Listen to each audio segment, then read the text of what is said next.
What's up guys, it's Ryu here, and today we're going to be talking about one of the most important things to come out of this anniversary when it comes to that time. We are only 3 days away, which is honestly, like I always say, really surprising because it felt like it wasn't that long before that we were talking about Blue Gogeta and Blue Vegito and talking about the worldwide celebration, all that type of stuff. It honestly hasn't felt like it's been that long, but yes, we are 3 days away from the anniversary, and with 3 days being away from the anniversary, we are up to one of our most important, and I mean important, two updates that are going to be coming up very soon to the game, which is unlocking the support memory category that we have in the items, which I have a video on already about what they do and how you get them and all that type of stuff. But that is not the main focus of today. Today's focus is going to be a little bit on the other half of the update that we did not get when the coin update came out, which is the same name update. Now the same name update comes during part 3 of the celebration near the end, and it's when we get our, I guess you could say, Super Shenron wish. Usually we have this theme right here, which is Universe Survival Saga, and with the ending of the Universe Survival Saga, I guess you could say, they get the wish to bring back all the universes. Well, our wish was to take away the restriction for the team aspect, where you could have the same name characters. They won't be blacked out anymore. You could actually have them on the team. Now the only thing with that update is that you cannot have the same characters with the same names. You cannot have them linked together, so you're gonna have to throw them in a separate rotation, but that is nowhere near a problem because you were probably going to do that anyway. So I'm gonna be telling y'all, I guess you could say something that is really important with the anniversary, and something that a lot of people can run now, but a lot of people can do because of the same name update. And this is the greatest example that I could possibly show at this point in time, because it's something that relates a lot to a lot of people, because they have these units. Possibly they will probably get these units. They'll get the easy A's that these units will have in a few moments. So we're going to be talking about that in a quick second. Before I get to that, make sure to sub to the channel, make sure to like the video, make sure to comment on the channel, let me know what you think about the same name update. Let me know about what teams y'all gonna run once the same name update comes out during the anniversary, because that is going to be one of the funnest moments of Dokkan, or finally get to be able to make these dream teams we've been wanting to make for the longest, and I have a bunch of them I want to do.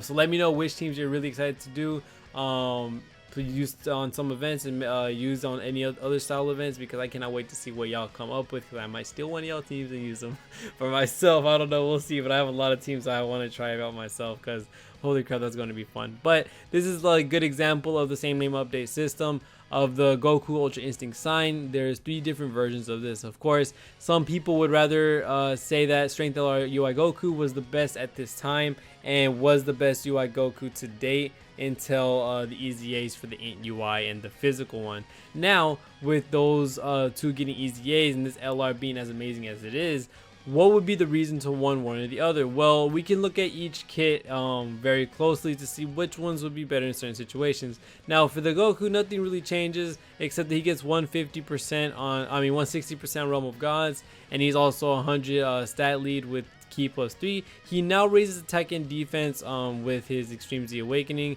on the part 3 of the celebration, or is it the part 2 if I'm not wrong? I think it's part 2 actually.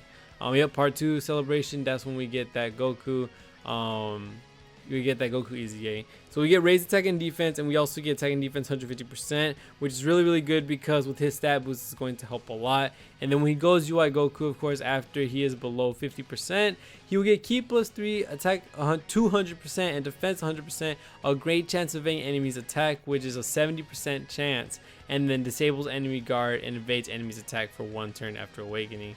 So he gets that guaranteed dodging that he gets once he awakens, or once he transforms into UI Goku. So this is 100% guaranteed, and then after that you have 70% after, which was a really high percentage. And then the Ki +3, attack 200% and defense 100% is absolutely amazing, because you get that raised attack and defense in his kit already. So this dude is immediately one of the better units for shorter style events, for sure, if you're going to be using him like that. This UI Goku right here, I know a lot of people know this unit for how he works. He's better in the longer range events, like the Infinite Dragon Ball History, the Legendary Goku event, the GT Legendary Goku event. All of those events are where this Goku shines, because he's able to build up his dodge passive, where he needs to dodge a certain amount of times to be able to get all the attack he needs, all the defense he needs, all the key he needs. So all of that type of stuff helps him in a really good way. So you really want to use them during those long events. He also disables enemy guards, so you're able to do a little bit more damage than usual than most units can actually pull out. And then lastly, we have this Awakening and Easy A for the physical Goku Goku that we got a long time ago during a story event.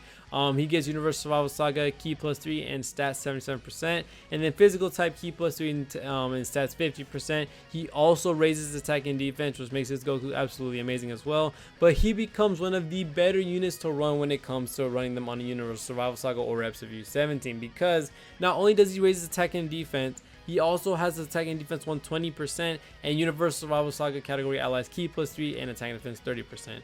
And then a high chance of evading enemy's attack, which is up to a 50% chance. So this dude is honestly gonna make your team mesh together, have 24 keys, 12 keys, always happen no matter what, because he's adding that extra, I guess you could say, hit and defense to their kit, and then he's adding the extra key that they really don't need but they're gonna get anyway. This is actually somebody that you really want to run when you run Reps U7 or even Universal Survival Saga, because this is an absolutely busted Goku. But with the same name update, all these units have the same name, so theoretically you should not be able to run them on the same team.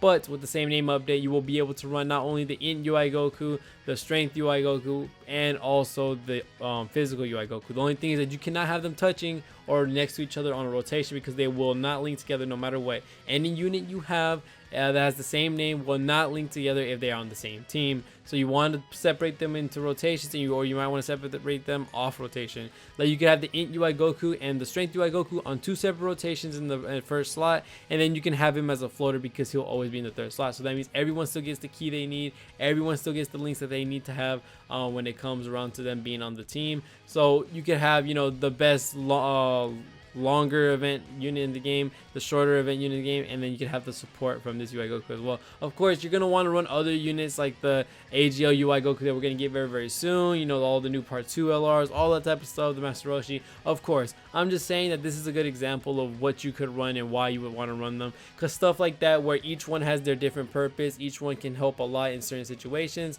Being able to run the same name unit update will help a lot in certain events, you know, like categories that don't have that many units. You'll be able to actually get some restrictions down and done in order to get certain things finished. So this is by far one of the best examples you can make when talking about the same name update, especially since it's going to come out in the anniversary, and a lot of awakenings and ETS are going to come out in the anniversary as well. This ties in well together with how each thing cooperates with each other with the same name update. It does come during Part 3 of the celebration. We will finally get the last parts of the update that we did not get with this coin exchange mechanic, so that is going to be the same name update, and on Part 1 we're going to be getting the support memory tab once we finally get to the story events and stuff, because you will be able to earn those support memories through the story event. So I cannot wait for the anniversary to start in 3 days. I am so super hyped. Let me know what y'all think. Let me know what teams y'all gonna be running, especially with the same name update rolling around. There's gonna be some really cool combinations coming out, I know for sure, so let me know down below. But other than that, guys, thank you so much for watching up to the end of the video. See y'all in the next one, and peace.